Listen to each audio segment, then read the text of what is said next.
রুটের ভেতরে বিশাল বড় একটা সংখ্যা দশমিকের আন্ডারে, এটার মান কত জানতে চেয়েছে। ক্যালকুলেটর ইউজ না করে মান কিভাবে বের করতে হয় দেখি।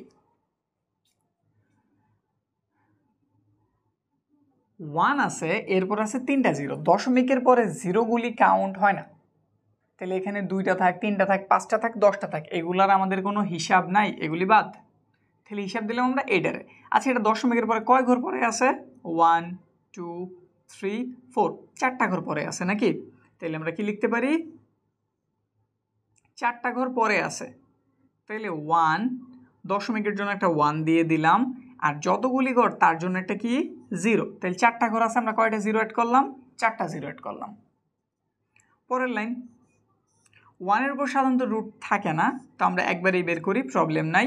এইখানে কত আছে? 10,000। এটার আমরা চাইলে লিখতে পারি 100 ইন্টু 100 নাকি, মানে 100 স্কোয়ার। 1 লিখলাম, 100 স্কোয়ার। 1-এর উপরে এমনি রুট থাকে না, আর এইটা রুটের স্কোয়ারে কি কাটা, তাহলে কত হইল? 100। এই স্কোয়ার আর এই রুট কাটা গেছে, এই যে 100, এই যে 100 লিখছি। 1 যদি 100 দ্বারা ভাগ করি তাহলে রেজাল্ট কত বেরোবো? 0.01। তাহলে আমাদের অ্যান্সার কত? B number.